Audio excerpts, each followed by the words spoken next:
Good morning, guys. How we doing? How are we doing? Everybody's here with me. Thank you guys for showing up this morning on this last minute going live. I just was reviewing and processing the coaching sessions from yesterday, and I was like, man, this is a good learning point for people, and I thought I'd bring it to you guys today. So, Happy New Year, first and foremost, to all you guys. Um, we're talking about emotional fortitude and fear of failure today. We are live action. I'm Dr. Pinesett, the study doc, and we're talking about emotional fortitude. Guys, is your fear of failure holding you back? Is the negative bubble you're surrounded in holding you back? Are you your own negative bubble, right? Are you the anchor, the weight holding you down from your dreams? We're going to talk about that today, where that comes from, what that is, and we're going to talk about how to overcome it using my I Can framework. So I'm excited to be here with you guys. Let's hit the intro, and then we'll get to it, y'all.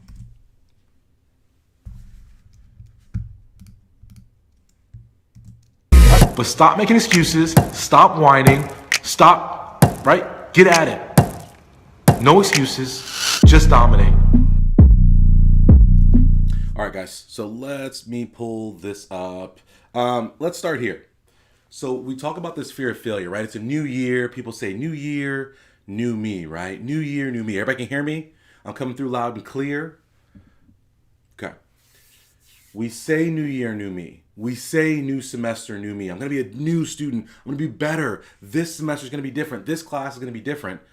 But we have to recognize that oftentimes being different, right, requires change, requires us to be different. And different is scary, right? Different is the unknown. And so we can often hold ourselves back and pull ourselves back into that same stream, right? We can like, nah, it feels a little scary out there. Let me come on back where I'm comfortable with, where I'm comfortable in my failure. I'm so afraid of failing, I'm comfortable in my failure. And for me, guys, when I was a young student and I was struggling and I wasn't doing well in school, right? And I was failing my classes, I recognized when I wanted to change things that part of the reason I was a struggling student was because I believed I was a struggling student. I believed I was the failure. And I was so afraid, and this is kind of weird, right? I looked at myself as other people looked at me. And for some reason, I mean, it's obvious, right? I'm big and I'm black. People thought I was a big, black, dumb jock. And so they would ask me, they'd be like, hey, listen, are you on this team? Are you on this team? Are you on this team? I'm like, guys, I'm just here to learn like the rest of you guys. I went to UC Irvine, right? The home of the anteaters. We don't even have a football team. People come to me like, hey, are you on the football team? Are you on the football team? I'm like, no, I'm not on the football team. But when people constantly look at you that way and they put you in that box and they frame you that way, you start to think of yourself through their eyes. And so what we have to do is escape that because, right, one of the quotes that I love, right, you guys all want to be successful. You're here because you have high aspirations, right? You have goals for yourself. You want to be more than you are today, right? You're like, oh, I want to be a doctor, I want to be a lawyer, I want to be a dentist, I want to be something amazing. And as part of that, what we have to understand is that having a dream that big, having major aspirations, wanting big success, not everybody, not everyone doesn't only want that for themselves, but there are a lot of people out there that can't even fathom it. So when you say I'm gonna become a doctor, right? What is their first response? Think about it, guys. When you tell your friends, you tell people around you, oh yeah, I'm gonna be a doctor, I'm studying to do it. What is their reaction? What do they say to you? What is their immediate, like, visceral response to you saying, oh, I wanna be better? I want to escape my neighborhood. I want to become, right, the exception. I want to make it out, right? I want to become a leader in my community. When you say those things to people, right? I want to make a difference. I want to make an impact. When you say these things to people, what do they say to you? What is their response?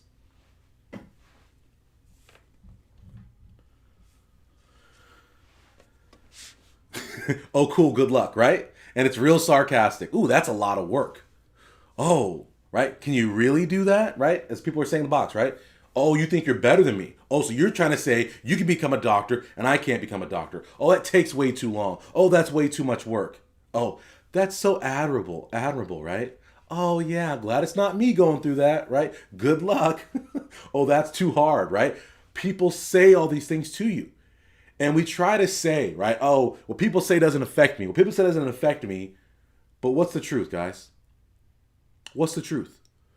All that negativity, it hits you. It penetrates your core. It settles in there and it rots you. It's rotten to the core, right?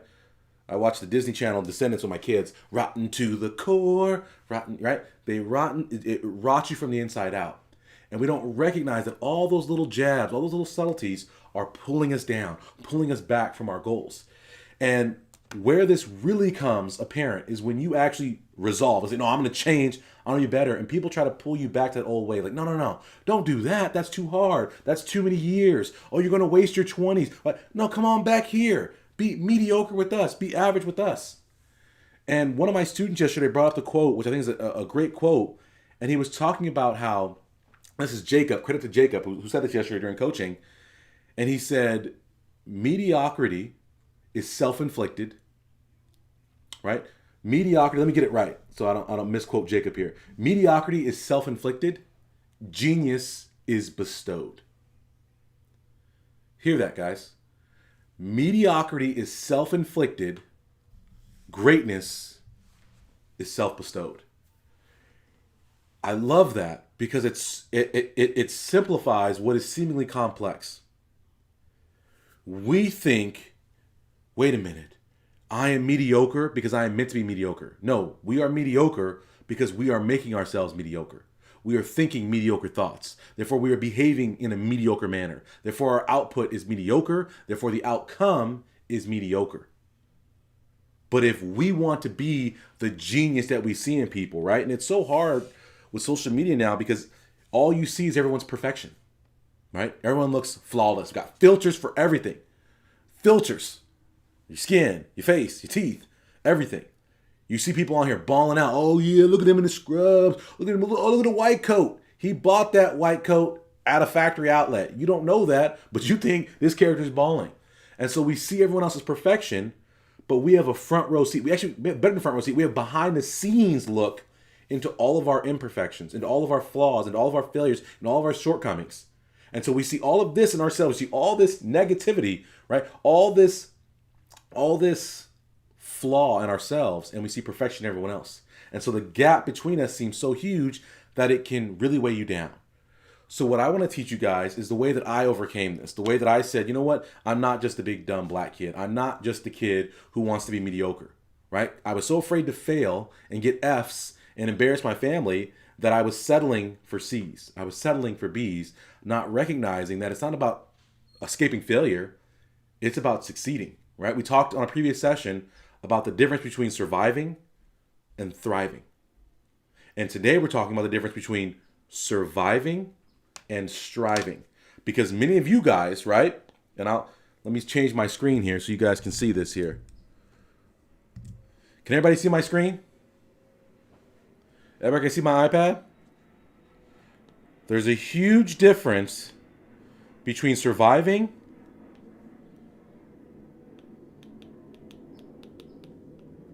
and striving. They are not the same. If you are a go-getter, then you are not a settler. They are not the same.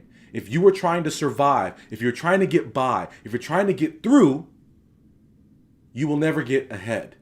You will never get to the top. You will never go up because you're just trying to survive head above water. You've got to go, you've got to run, okay? So when we talk about surviving versus striving, we've got to break these two. And when we talk about the difference here and this striving, oftentimes we go into survival mode because we're scared of failing. We're scared of falling off, so we go into survival mode and we don't push over to striving. We want to be the best. We want to be the greatest. We want to dominate, right? You guys hear me say all the time, no excuses, just dominate. Why do I say that?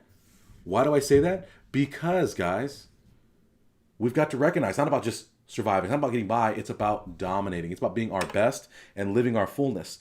And when it comes to this, I think of the I Can emotional fortitude framework. So when I was a bad student, bad student, I, again, looked at myself through a lens of failure because I had experienced so much failure.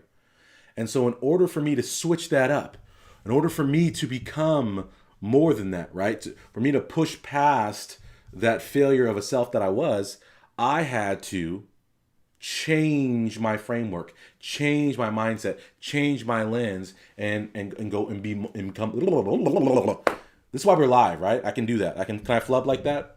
I had to go and be more and do more and push past where I was at. Okay, so Again, right? You guys are getting a behind the scenes look to the flaws. We're not perfect, right? We all flub.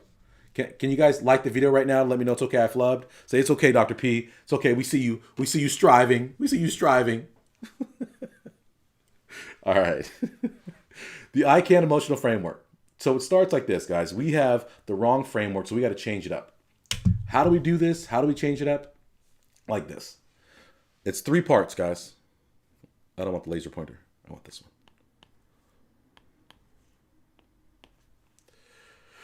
Okay, 3 parts. Thank you. Strive away, Spencer. I appreciate it. I will strive away. So supported me. Good morning, Rosanna. Okay, so the first part is isolation/insulation. So we talk about how we have these outside insults. We have this negativity sphere, and I call it catastrophizing, right? You get around one person who's having a bad time, they tell you about it, you try to say, no, it's gonna be all right, and they try to pull you into their badness, right? And so if we want to have a hard shell, if we want to have something to protect us from other people, at first, we don't have that. So what we first must do is be okay and actually seek isolation. So for me, I made myself invisible. So as I was this student who was really susceptible to whatever people were saying about me, and I really cared about it, I was really concerned about it, I had to step away.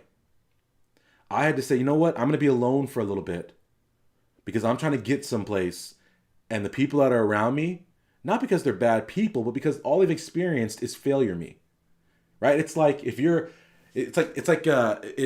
as a parent now, I think about these things, is I have a daughter, and one day she's going to bring her little boyfriend home. And I'm going to judge this boyfriend off the first interaction I have with him. And if he makes a bad impression for forever, I'm going to be looking at him that way, right? And for you guys, right, you've gone somewhere and been judged, and that like reputation, right? It's like if there was a kid actually in my elementary school who ate his boogers. There was a kid who collected his boogers in his pencil box and he ate them. His name was Sean. He was weird. I remember this distinctly. And they used to call him Booger Boy. And I thought it was mean, but I'm like, it's kind of accurate. It's Booger Boy. And even though he grew out of eating his boogers, he was forever Booger Boy. And for you guys, you are Booger Boy. You are a struggling student. You are a failure. You are that kid. And so everyone around you, despite you wanting to be different, but despite you wanting to be perceived as different, they see you as that failure. They see you as that Booger Boy. Does that make sense to everybody? So that's the way they perceive you. And so what we have to do is we have to look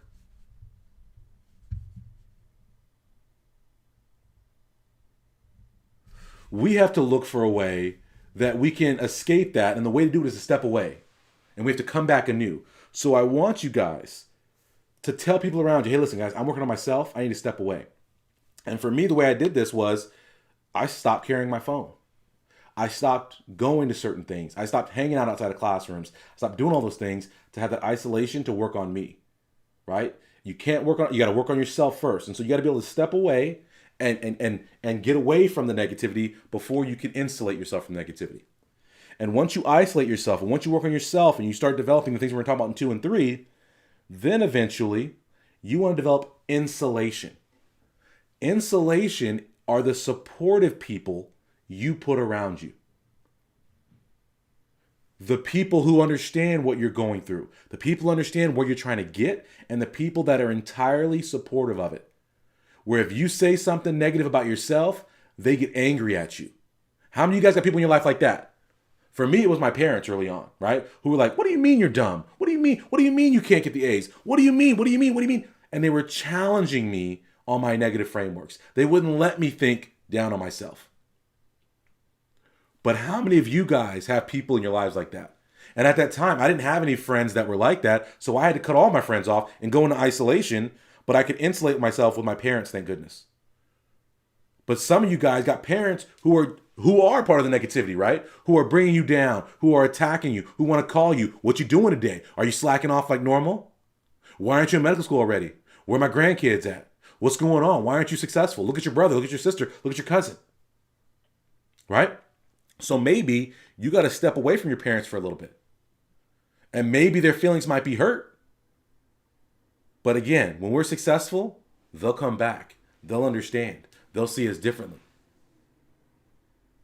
Does that make sense to everybody? Do you guys understand what I'm saying right here? Because a lot of you guys, right, you're scared of your parents. And your parents' emotions, how many of you guys got a parent that calls you every single day? How many of you guys got a parent that literally, you just come over for dinner? I'm just here for dinner. I'm trying to get some food in me. I'm trying to escape the craziness of school, yet you're talking about it, right? Right now in COVID, some of you guys are locked in the house with your parents.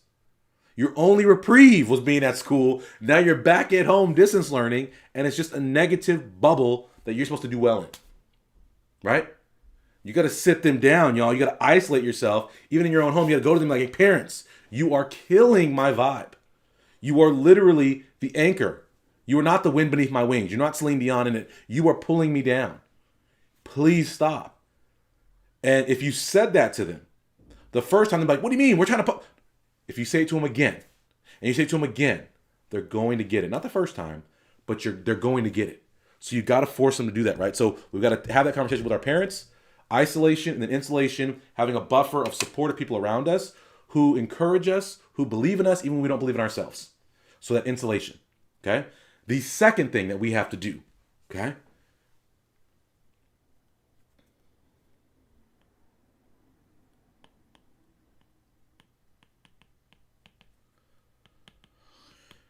Is we have to make failure impotent. Who here is scared of failing? Who here is scared of letting people down? Who here believes that if you don't get to medical school, if you don't get the A, your life is over? Who has that belief?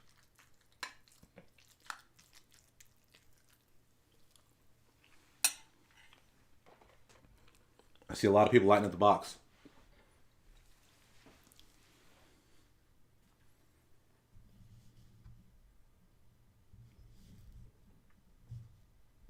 Terry said her mom moved in with her to help with her son and is the most negative person you met, right?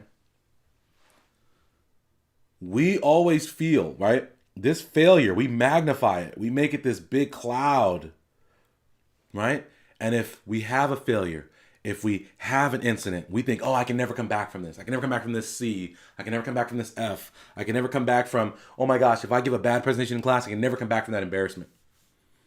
You can, guys. We have to make failure impotent. We have to minimize it. We have to trivialize it. We have to move past it. And the way this happens, the first thing is an awareness. If you guys have read, I've read a ton, emotional intelligence. What does it mean to be emotionally intelligent, to have an emotional IQ? What is that about? When I say emotional intelligence to you, what does it mean? It's about being not smart. It's about being aware, having your eyes open, having a knowledge of your emotions, having a knowledge of where those emotions are coming from, having a knowledge, right, of how those emotions are affecting you, having a knowledge of how to reshape, rethink, rework those emotions. We have to do that, okay? We have to reshape how we look at ourselves, the lens with which we see ourselves, and we have to have an awareness. We have to see, oh, that's me thinking that. That's me, that's just thoughts. That's not real, that's just thoughts. Right?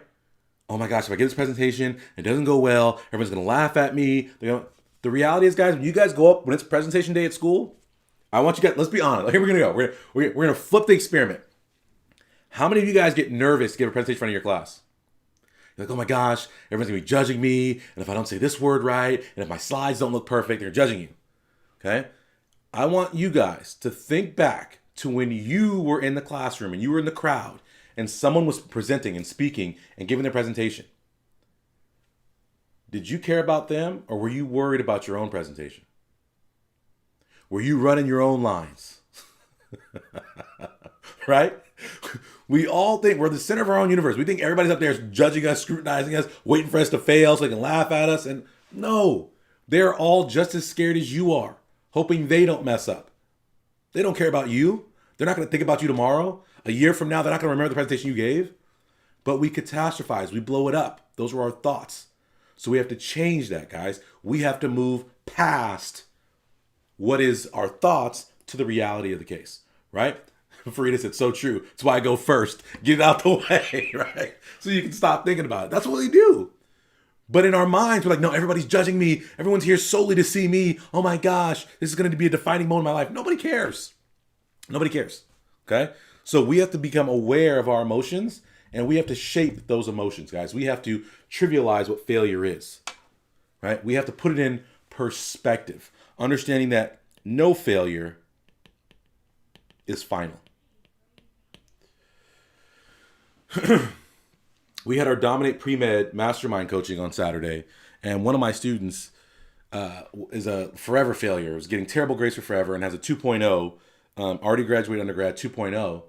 And he had this whole feeling like, man, I can't come back, can't be a doctor. I'll never get into medical school. I got a 2.0 GPA. And we spent an hour and we mapped his exact pathway to not only getting into medical school, but getting the exact residency and specialty he wants. We mapped it all out, right? He thought there's no way I can come back.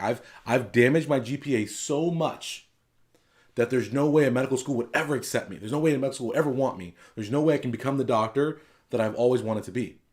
And we literally took an hour and we mapped it right out. So I want you guys to understand, some of you guys out there are low GPA pre-meds. Some of you guys out there are students, right, who have had so much failure in your past, have been put in the remedial class, have been told you don't have what it takes. There's never any failure that's too big to come back from. No failure is final. Okay? Instead of failure being final, we want to look at the fact that failure is a learning opportunity. I love quote unquote failure. I have no true failure. Why? Because every time I've fallen, every time I've failed, every time I come up short, it's a learning opportunity that's going to get me to my next success. It's opportunity for me to never experience that kind of failure again. When I was told by my counselor that I would never even graduate college, that I would never get in any medical school, that no one would ever want me because I was average, that I wasn't excellent. It was a very low moment, but it was the greatest moment of my life because it was a wake-up call that, ooh, this hurts real bad, real deep to my soul. Never again. Never again. I'm going to learn from it. What's going on? What's wrong? Okay, I'm wasting time here. I'm doing this. I'm caring about this, but I should be focused on this. I had to look at everything I was doing and reshape myself. Okay? So that is impotent failure, guys. Do you guys make sense? We've got to minimize, trivialize, recognize that failure is part of the process. And all things that are big time, that are huge, require some struggle, require some sacrifice, require some failure. And we're okay with that. Everybody good there. Like the video right now if you guys understand what I'm saying, if you guys are learning. If this is a valuable time on your Sunday morning talking about this.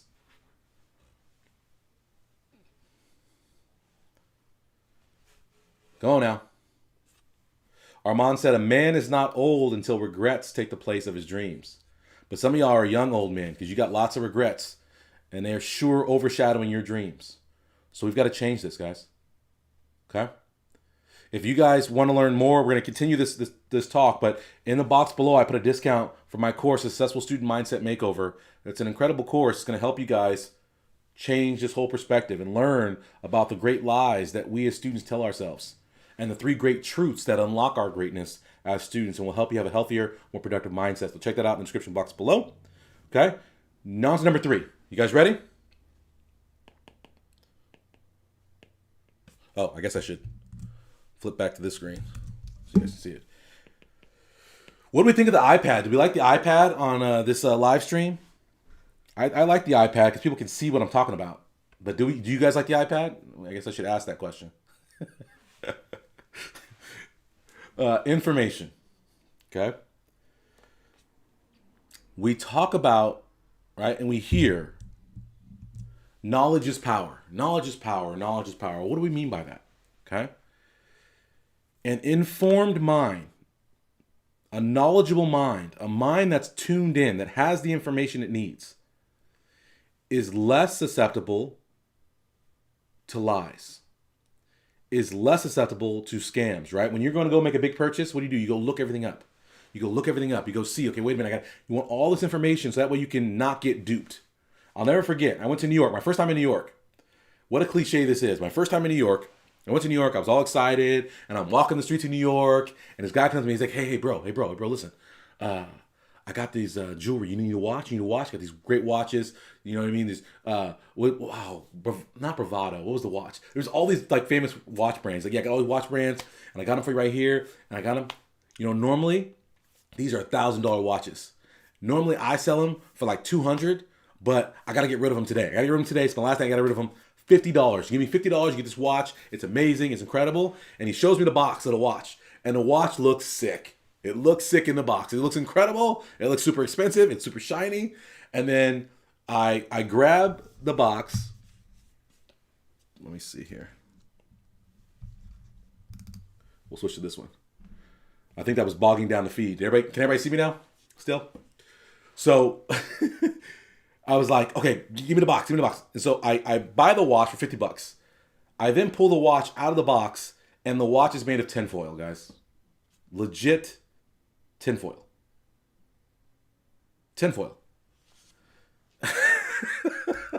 And it's all because I didn't have the information to act, right? I didn't have the information I needed to act. I got duped. And so what happens is we're selling ourselves a tin watch of crap, of failure, of negativity. We have to inform ourselves so that way we are not susceptible to the lies we tell ourselves.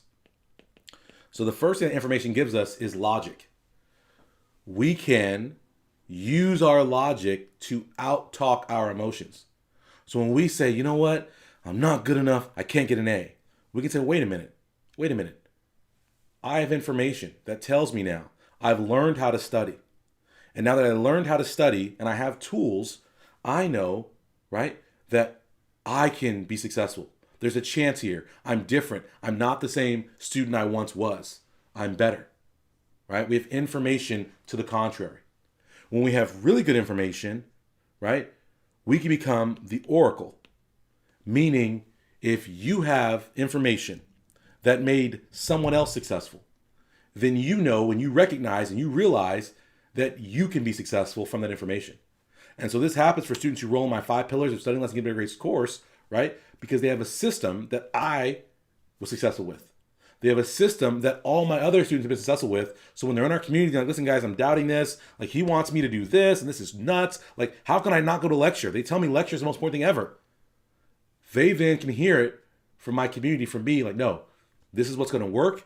You're going to get A's. You're going to do them in less time. Follow our lead. This is the way you should read. This is the way you should take notes. They're going to follow that lead and have that reassurance. It's the oracle. They can see the future because the future is elsewhere. It's already been proven by other ways. Like, I was watching Slumdog Millionaire the other day. It has been written. It's been written. If you have information, you're informed, you have a plan, you have a strategy, you have knowledge, you're going to be successful. And so you can feel more confident because you are an informed mind. And you won't lie to yourself and say, no, I'm not ready. You're like, no, I am ready. I've done the work. I've done the things I need to do. All right? But stop making excuses. Stop whining. Stop, right? Get at it. But stop making excuses. Stop whining. Destroyed. Stop. There we go. Sorry, destroyed the feed there. I apologize. This is right. This is our first. Again, let me go back into my face. We've had now a flub. We've had a technical issue. We've had a camera glitch. We're all flawed. Can we still keep moving forward? Is it still okay? Are we still good? Okay. The oracle, and then what we have to do is we want to redefine success. Okay. For many of you guys, what is success to you?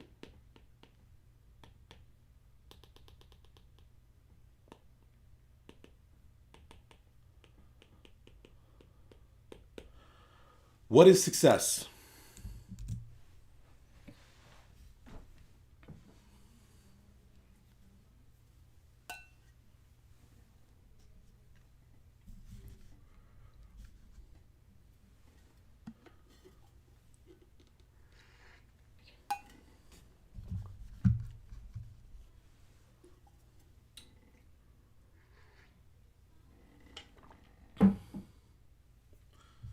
I'm going to pull this one out because this is the mistake, y'all. Jordan says success is achieving my goals. Okay? If we say achieving our goals, what's the flaw in that statement? What's the problem with that? The problem is a goal is an endpoint, like success. It is amorphous. So if we change the goal, we change our measure of success. So what I'm getting at to you guys, when I say what is success, and people are putting a lot of different things here, is that what you guys have to understand is that success is determined by the individual. But too often, we let ourselves conform, right, to outside pressures, social constructs, and we let other people define our success. How many of you guys are living someone else's life? How many of you guys, right, your parents are forcing you to categorize success the way they categorize success?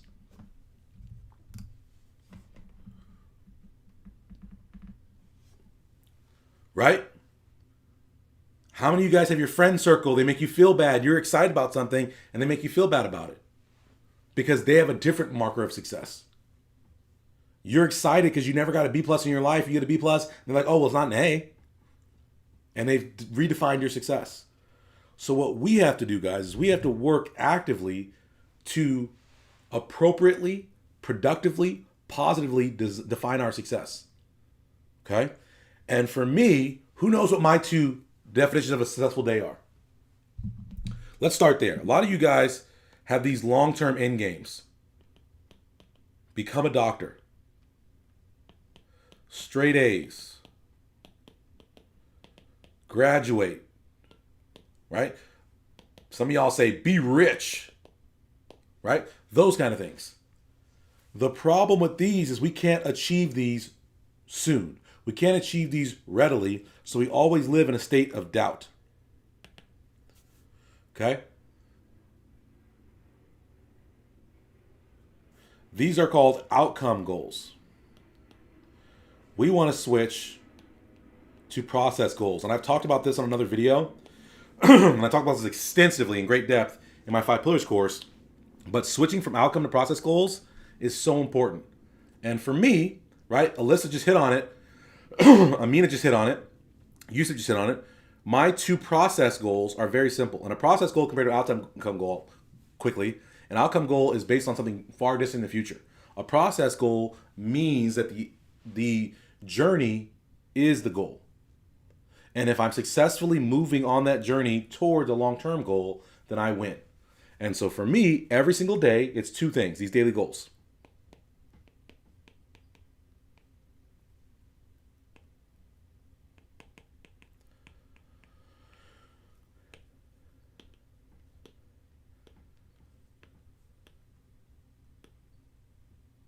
Okay? I want to learn something new. I want to help someone else.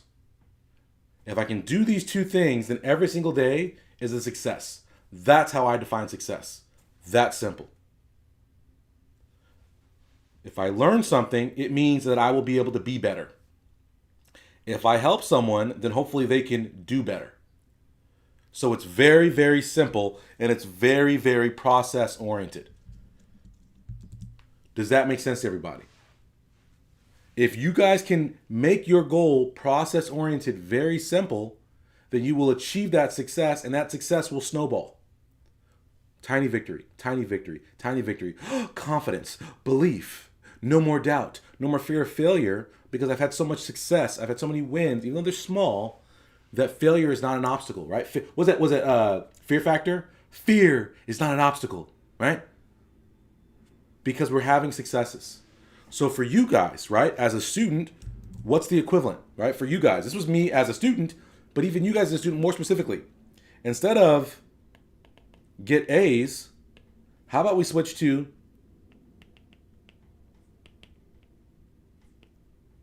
study every day? Think about how much more approachable that is. If I were to say to you, your goal is to get A's, does that seem easy, reasonable, something you could do today? Or does that seem intimidating? But if I say to you, I want you to study every single day, could you do that?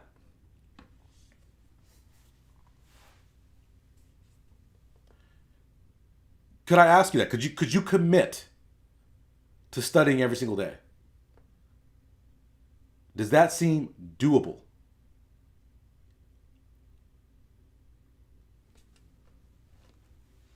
Right?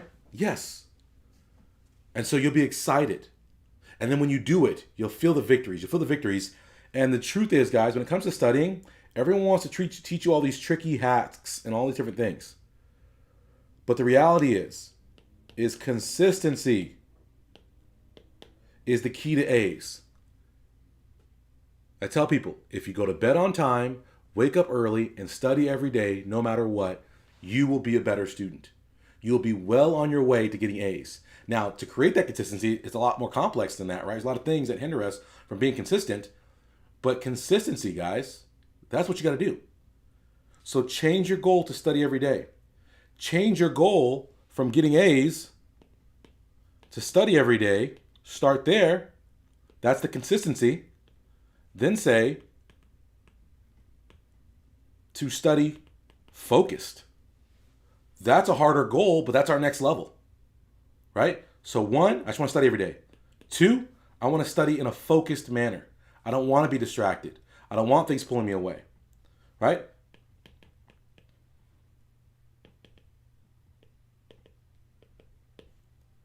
Then I want to study efficiently, meaning I want to feel powerful as I study. I want to be a supreme student. I want to know that I'm getting better. But this doesn't happen right away. We start here, study every day, study in a focused way, then study efficiently. If we change our goal and redefine success, we will be a better student, guys. So, this is the I Can Emotional Fortitude Framework. Isolate yourself, protect yourself from people. Then put the right people around you to protect yourself from those other bad people and from yourself. Make failure impotent.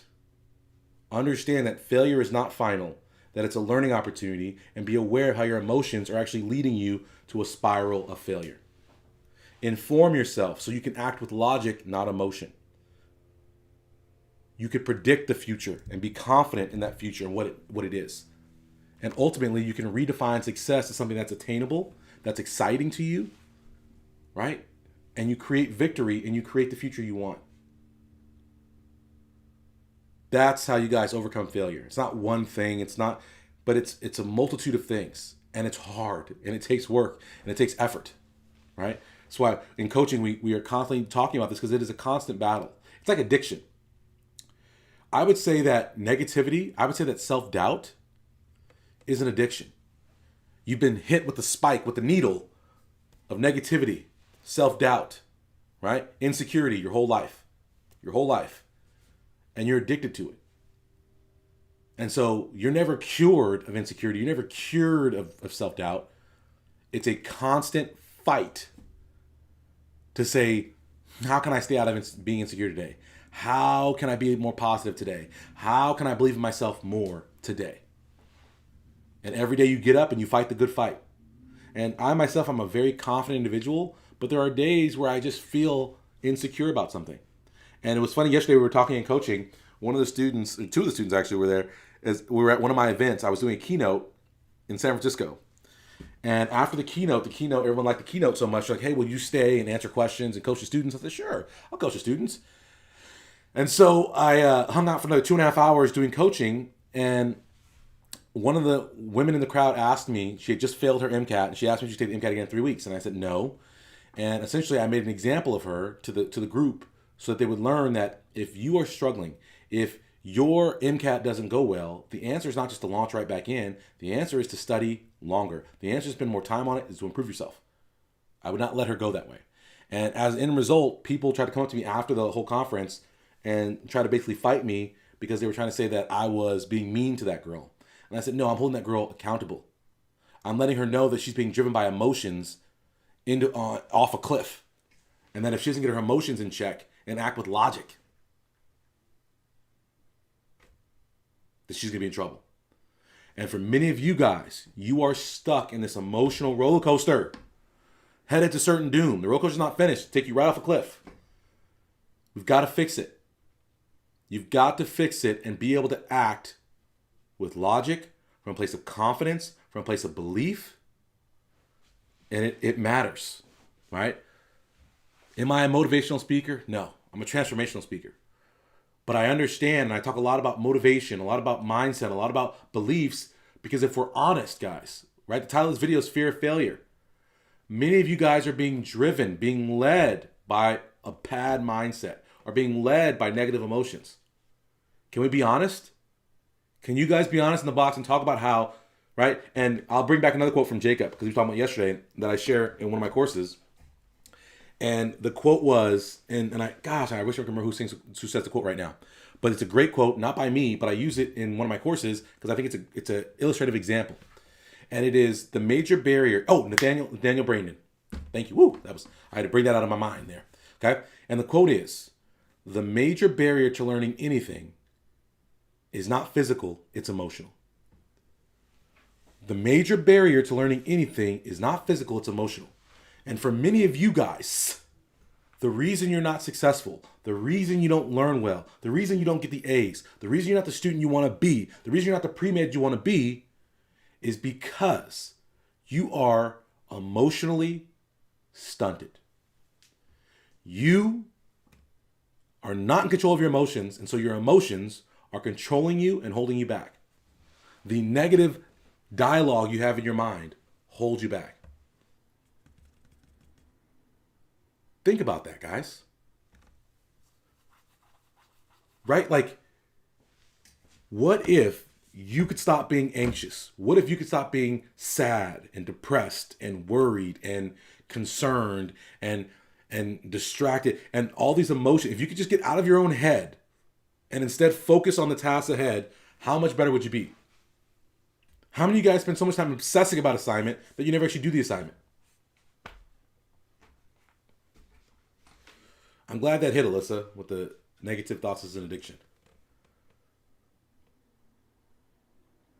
Right? I talk about outside insults from people, but the truth is, many of y'all don't need help from other people to talk yourself down. Many of y'all are quick to put the handcuffs on yourself. You stink. You're a terrible student. Handcuffs, handcuffs. You can't do this. What are you thinking? Everyone's going to reject you. We can be better, guys. We've got to get control of these emotions, right? We've got to have an emotional fortitude to fight things off. And I brought up this conference, let me finish the story, right, where they were attacking me and ridiculing me because I was forcing this girl to confront her situation. I was holding her accountable, right? And I was like, they're like, you made her feel bad. I'm like, good. I wanted her to feel bad. I wanted her to recognize how bad what she was doing was. She had to see the future. I've seen the future. I see the cliff. Should I could be like Trump and be like, no, guys, I'm telling you COVID's not a big deal because I'm worried about your emotional stability. Meanwhile, millions of Americans die because they don't understand that COVID's a real thing. Right? So I had to say, no. You're headed for disaster. And I'm going to make this disaster real to you so you'll make a change. And so they were like, I can't believe you would say that all again. I'm like, I would 100% say it again. And the reason I could be so confident that I was saying the right things and that I would do it again is because I had emotional fortitude. I have, right? I was that terrible student. I could talk to her because I knew I was on the cliff. I was over the cliff. I was over the cliff.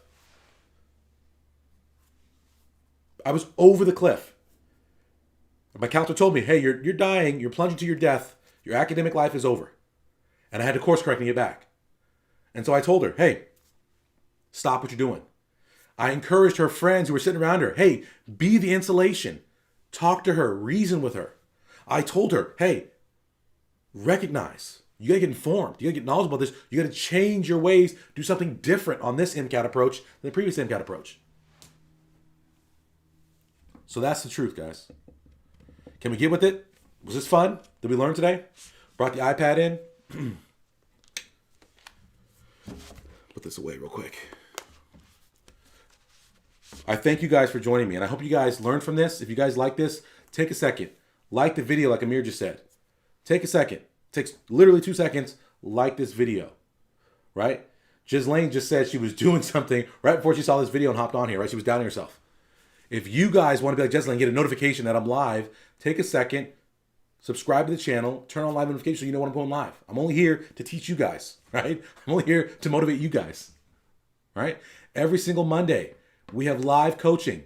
That means tomorrow we have live coaching, one of you. If you want to be that coaching student, every week I'm picking a student, okay? It's totally free. All you have to do is be a member of my Cult of Greatness Facebook group. Go to Facebook, find the Cult of Greatness, join our group, and let me know what you're going through, why I should coach you this week and select you to be a coaching student. It's free coaching. So go there, do that right now.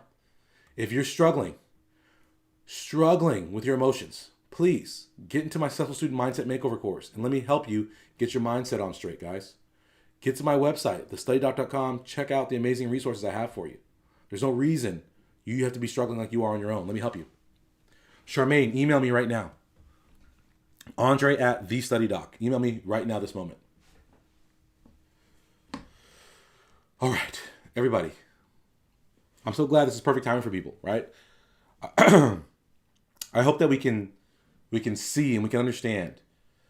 I'm here on my Sunday morning when my kids want to play with me. I'm in here with you guys because this matters to me. And I hope that you guys can see in how seriously I take what I do with you guys, how seriously I take my career, that's what it takes to be successful. And I hope that you guys can emulate that in your own selves and take your careers seriously. Dedicate yourselves, commit yourselves to your greatness and becoming your fullest potential. How do we end every single session, guys? The same way. I readily keep the prompt available for you, okay? All the excuses, all the reasons you're giving yourself not to be able to succeed, everything you've been telling yourself about why 2021 is going to be the same as 2020, stop it right now. Tell yourself that you're done talking down to yourself. You're done holding yourself back. You're done letting other people talk you down and hold you back and have you be less than you are. And that you will never again settle for less than what you're capable of. Commit to that today, guys. And if you commit to that today, put in the comment box, let me know. Say, I will never again be less than my fullest potential. I will never again be less than what I'm capable of being. Put never again in the box right now, guys, if you understand what I'm talking about. Put never again, don't let it happen. Okay? I'll see you guys tomorrow, 4 p.m. on the Clubhouse app for Premed Q&A. If you're on the Clubhouse app, I'm at the Study Doc. Okay? 5 p.m., we're right back here live on YouTube coaching one of you guys. Like I said, if you want to be that student, get over to Cult of Greatness, join our Cult of Greatness. Let me know that I should coach you. I thank you guys very much. Commit to you guys' self, right? Never again. Thank you guys. I'll see you next time.